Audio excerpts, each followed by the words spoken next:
Hello everyone, welcome to a new episode of Explore and Engage with Anam.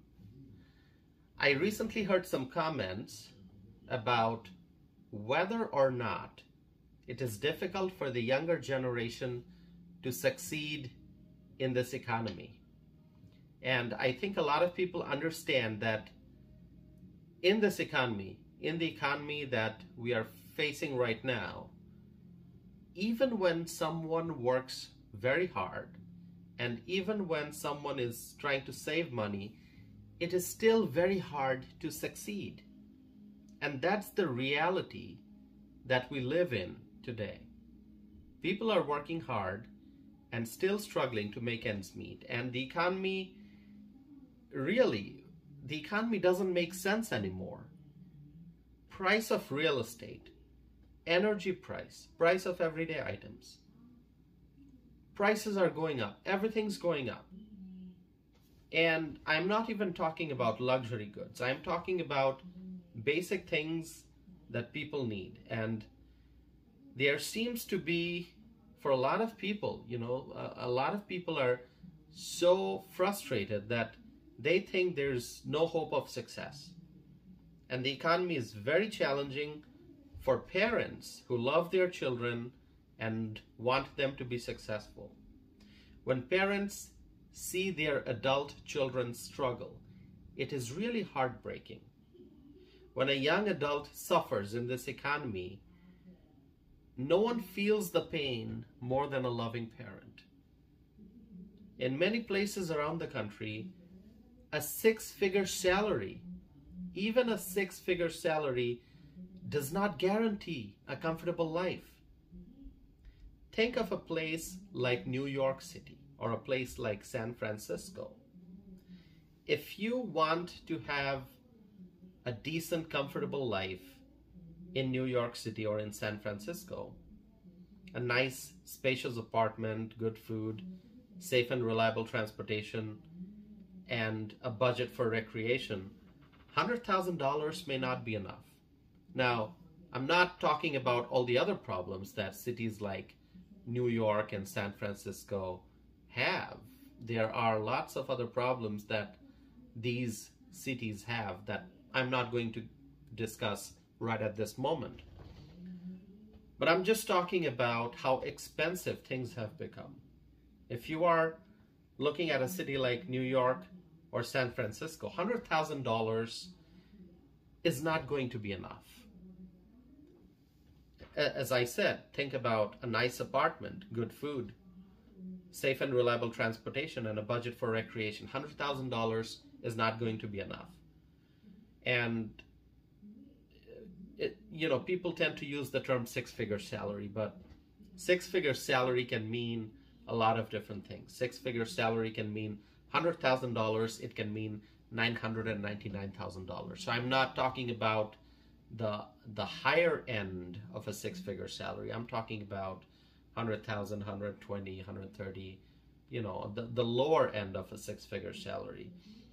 It's not enough to guarantee a decent life, a comfortable life in expensive cities like New York and San Francisco. And there are others, and I'm not going to talk about the whole list, but let me mention something which I'm sure a lot of people listening to this podcast episode would remember.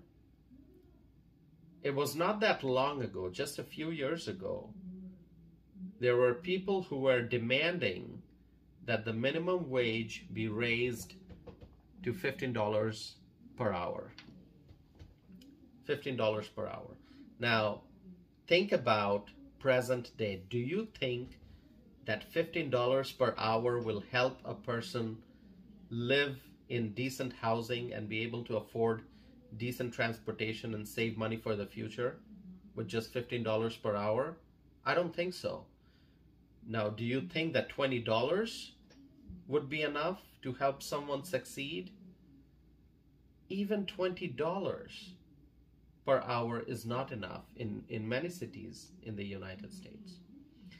Salaries have gone up in the last few years, But salaries, in many cases, salaries have not gone up as much as the rise in prices in the economy.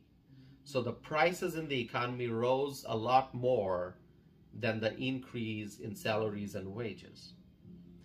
I remember having a conversation, and this was a casual conversation that I had with someone who, you can call him a financial expert. And this may be around 1.5, 2 years ago, somewhere in that time frame. The person who I was talking to told me that he felt that inflation would not be lasting very long.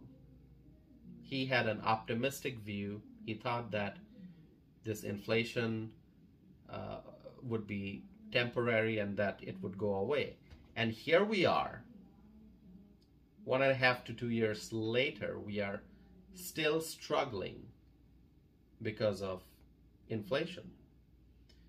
A lot of people thought that inflation would go away and that things would become normal, but that's not happening.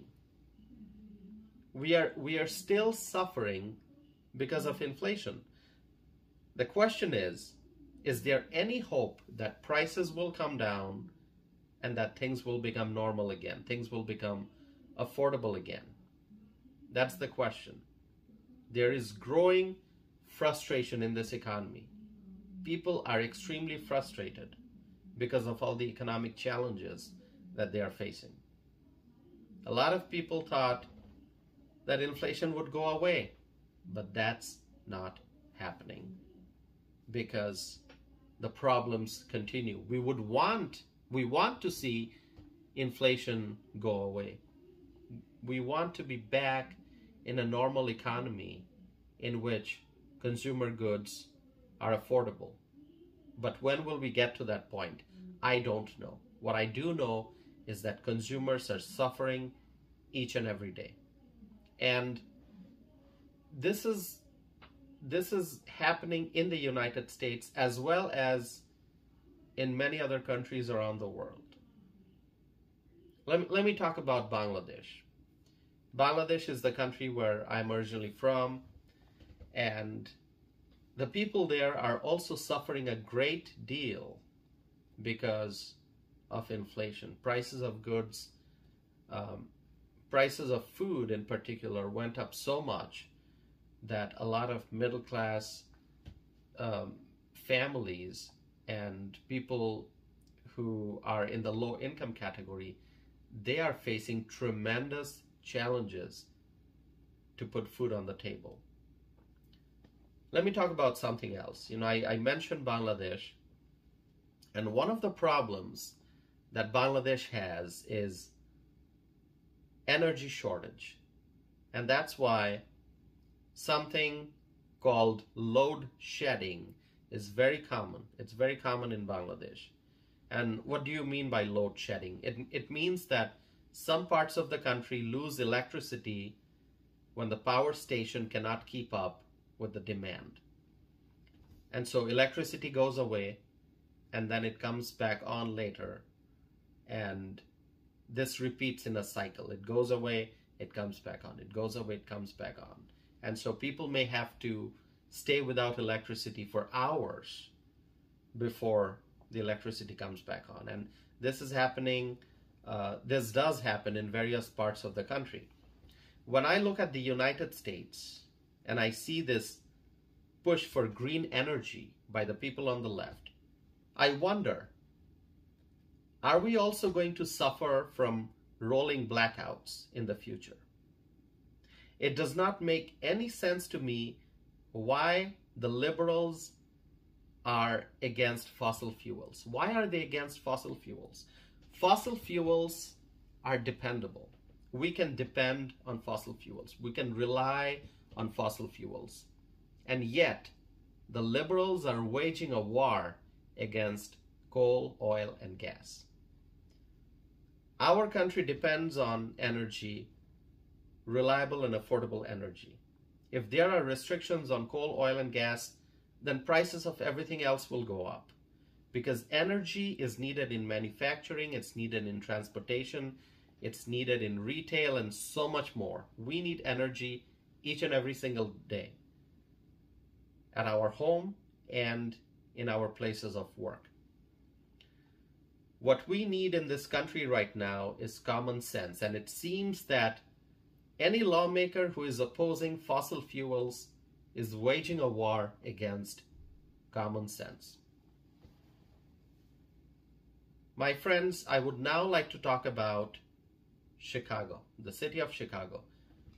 Chicago reportedly was granted $104 million in federal money to care for the migrants in the city.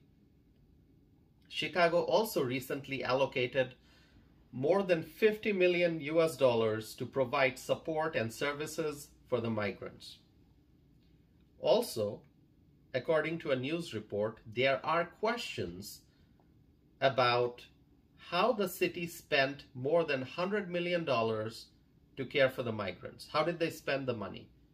And according to reports, a local elected official claimed just a few months ago that the city is spending an average of $7,000 per month for each migrant who is seeking asylum. Think about that number, $7,000 per month for each migrant. Now ask yourself, how much money do you make as an American citizen or as a legal immigrant who is working hard? How much money do you make? And think about that $7,000 figure. $7,000 per month for each migrant. The question is, where is this money going? We do know where the money is coming from. Each and every dollar is coming from the pockets of American taxpayers. The government doesn't have its own money.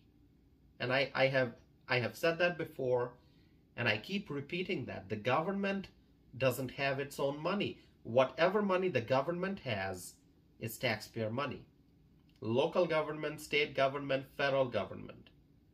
No government entity has its own money. Government surely does come up with a variety of ways to collect money from taxpayers. And so we, the taxpayers, end up paying for everything. The government comes up with a variety of reasons why it needs more and more money from us, the taxpayers. Look at Chicago.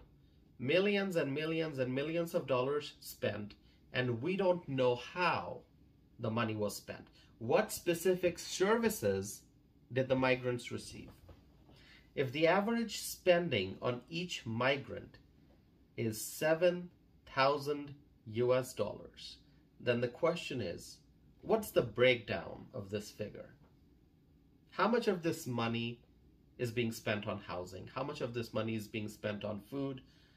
And how much is being spent on medical care? And in what other ways are in what other ways is government spending money? Government spending huge sums of money on what? The taxpayers need to know the categories of spending. Is it spending on housing, food, medical care? What else? My friends, American citizens are struggling to make ends meet. I have said that before, and I'm saying it again. The American citizens and legal immigrants are struggling.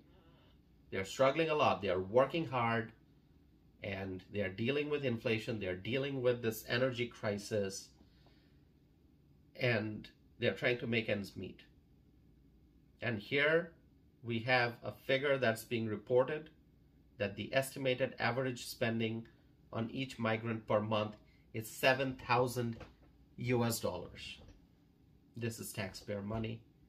It is unbelievable. When I read this news, I was really shocked. I was really shocked. And this is happening in Chicago. sanctuary city of Chicago. My friends, that's all I have for today's episode. Thank you for continuing to listen to my podcast. And I want to mention my website. My website is tawsifanam.net. My podcast focuses on social and political issues, both domestic and international. And I always invite my listeners to share their thoughts and comments with me. As you are listening to my podcast, if there's something that I said that you disagree with, please let me know. And if what I'm saying, you agree with that, please let me know that as well. Stay connected with me. Share with me your comments. If you go to my website, tawsifanam.net, you can send me a message, and then you can also check out my blog posts. And also you can find more information about my published opinions. Not only do I enjoy recording podcast episodes, I also enjoy writing and posting my opinions on my blog. And then I also send my opinions to various newspapers, and many of my opinions have been published. So you can read, you can find more information about that on my website. And find me on social media also. Connect with me. And I just want to thank you all for continuing to listen to my podcast. I hope to be back again soon with a new episode of Explore and Engage with Anam.